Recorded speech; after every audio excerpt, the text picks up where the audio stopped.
Hello, everyone. This is Rosalind Sedacca, and you're listening to WGSN-DB, the Going Solo Network. And as you know, I'm founder of the Child-Centered Divorce Network, a divorce and co-parenting coach.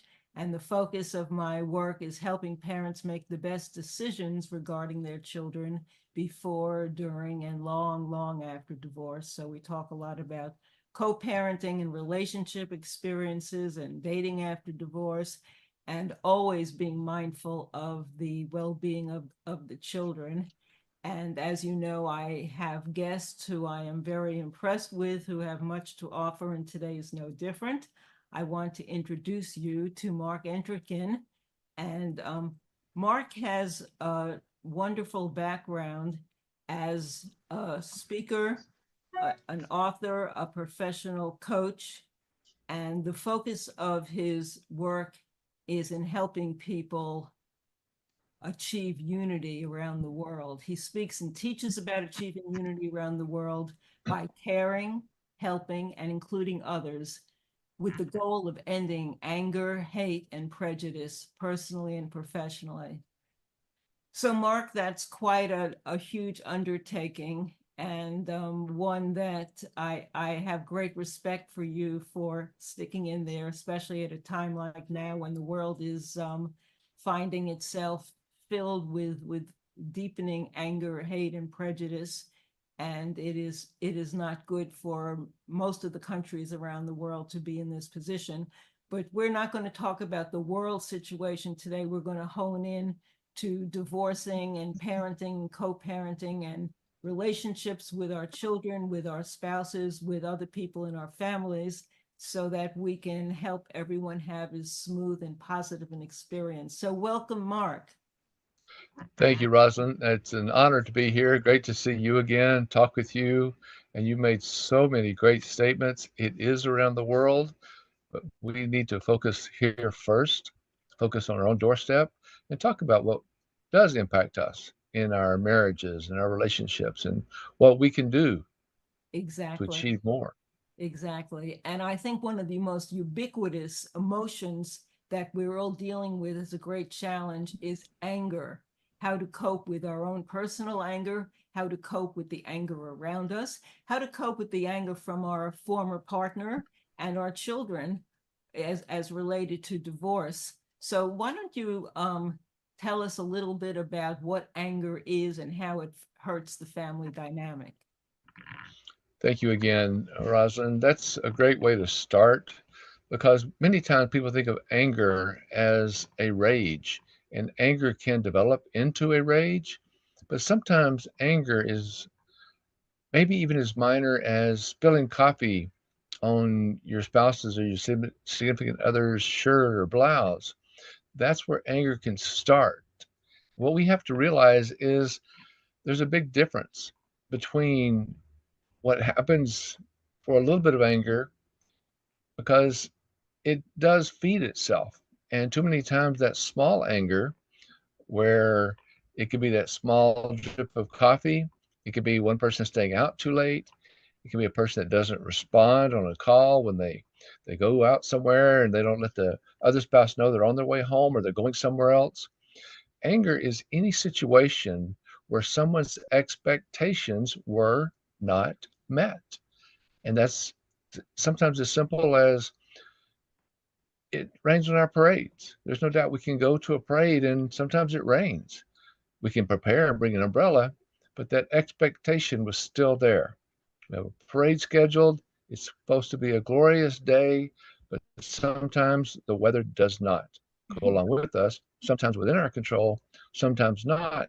So anger is any area of our life where something doesn't happen according to our expectation. And unfortunately, that's a huge part of anyone's life. Life It doesn't go textbook life. So life is going to be full of bumps and unexpected situations. And so coping with them puts us in touch with, do we get angry and what choice do we have in the matter? Because I firmly believe we have choice about all of the feelings and emotions we feel and express, and anger is no different. Is that correct? That is so true because if we look at it though, when we become angry or someone else becomes angry, have we ever thrown a fit that anyone was ever impressed with? Because too many times that anger is only actions not gaining effective results. Anger, ANGER, actions not gaining effective results. So, what value is there in getting angry? Where do we bring a value back to us by throwing a fit or being upset? We don't. So, where is that value in anger?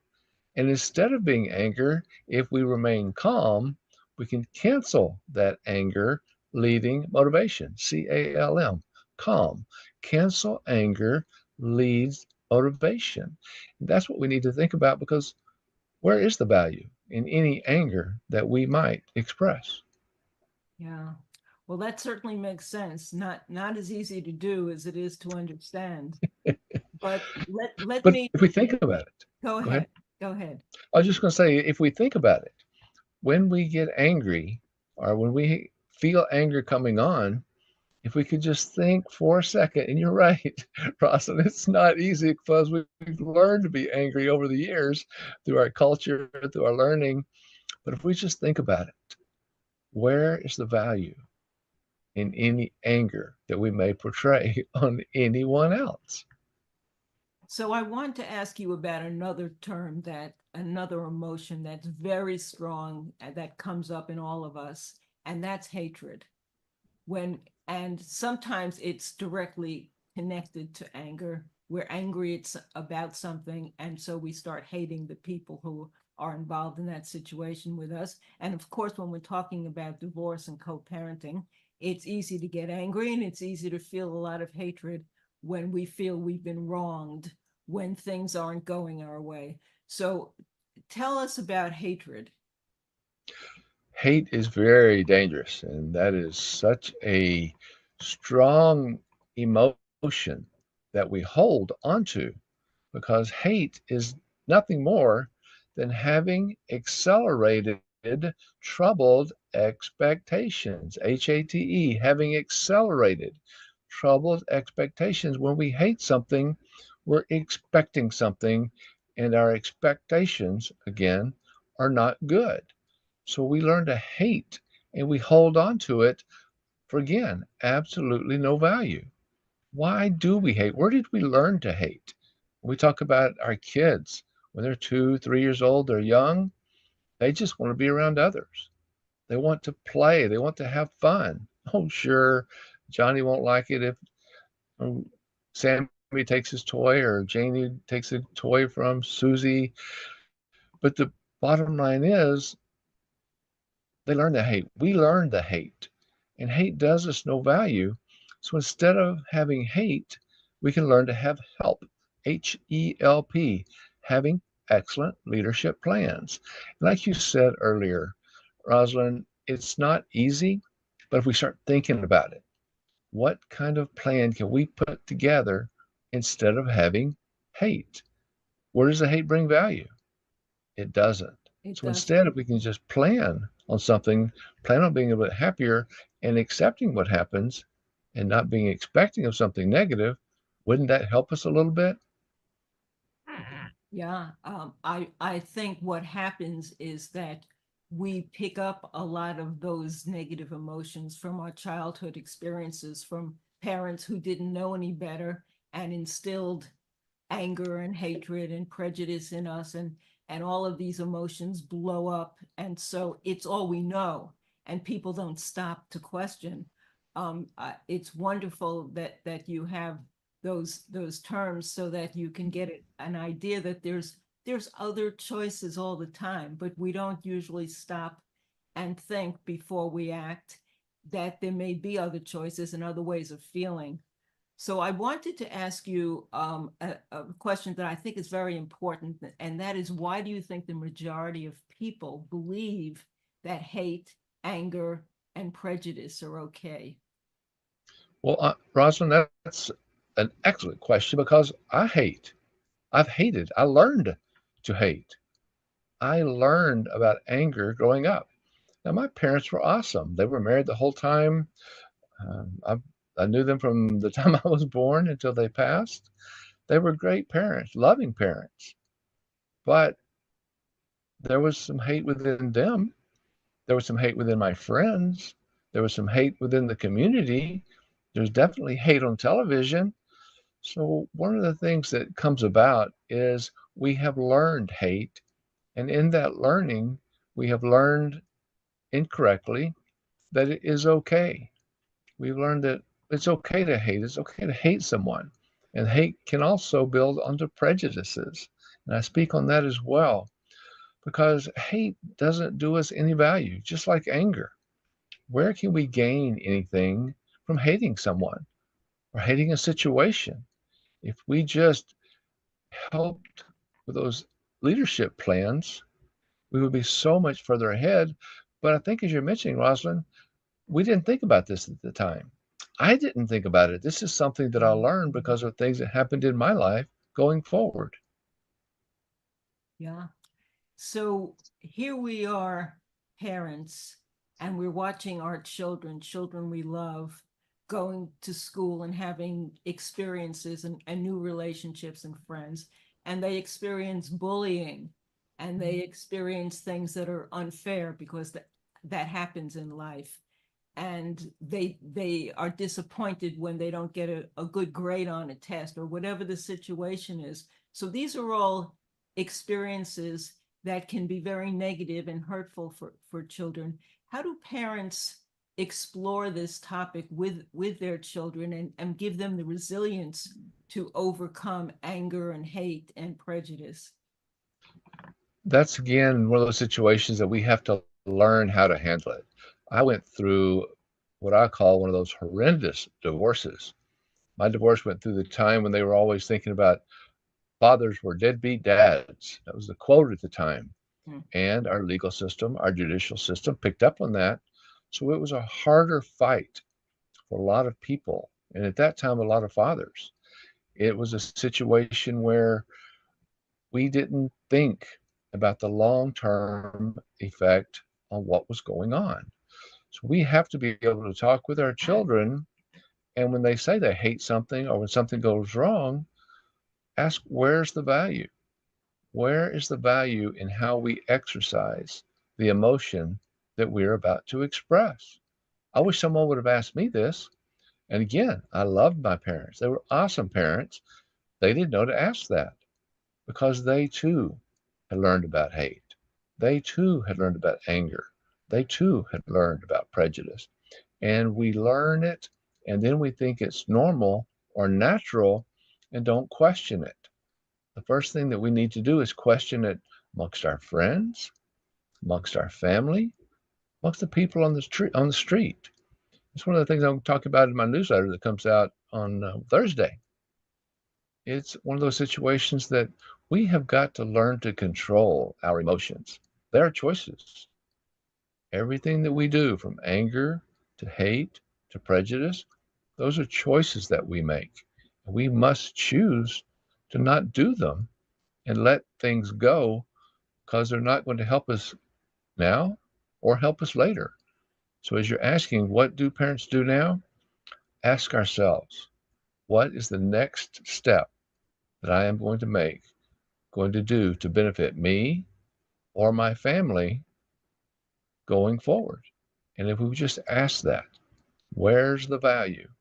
I think we'd all rethink our day to day process and then be able to slowly eliminate any hate, anger, and prejudice going forward. What do you think? Well, I think that's definitely the goal and the right direction for us. I'm curious though as to how we can differentiate between the being triggered into emotions which sort of overwhelm us and be they transcend conscious decisions. We get triggered, we suddenly are feeling things versus making the conscious decisions when they're more intellectual. So they're coming from another part of our minds where we're saying we're stopping and we're saying, I don't have to fall into that, even if I'm feeling this, it's not serving me in any way. But that's a deep intellectual place to go.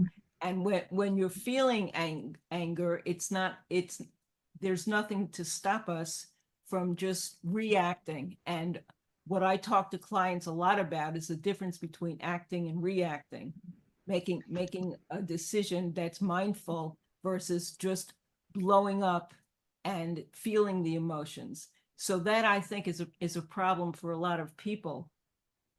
Is that right? I I agree with you so much, and I have a course starting October 8th, and we go through a lot of this because isn't every emotion that we have learned? Doesn't it come from our culture, our parents, our friends, the news, social media? What we see on TV, our candidates on TV that are running for election, all of them, not just the president. How much negativity do we see coming across the TV every day? If Yeah. we would just learn that we are in control of that, and even though some of the audience may expect us to use cuss words or to be vulgar or to be mad, instead, if we could just think it through and say, I don't have to do that. I am who I am, and I don't have to be rated by other people or their actions. And if they want me to be mad, I can control that. That is a learned response, just like you're talking about act or react. Everything we do is a learned response when our emotions come forward. And there's so many things such as race, creed, color, any of the prejudices that you see, and there are a lot more than people even think about. Those are learned emotions, and we can control them and we can eliminate them going forward. And we have to catch them first in ourselves so that they don't become passed along to our children unconsciously. And I think that happens a lot because Good point. we have our prejudices. They're passed along by our parents and our families and our experiences we have. And then suddenly we're a parent and we innately just pass along beliefs and values traits that we give to other groups of people, and this goes along from generation to generation, and it needs to stop with us. And everything starts with mindfulness, mindful awareness, to understand that we always have choices in life. I think that's one of the most profound pieces of awareness that most people don't have, most adults do not have, is the fact that we really do have choices in every decision we make. It may not feel like that at the time, but if we just stop and ask ourselves the kind of questions you're talking about, Yes. we then can discover there is another way, or I don't have to just run on automatic and believe that or say that or do that.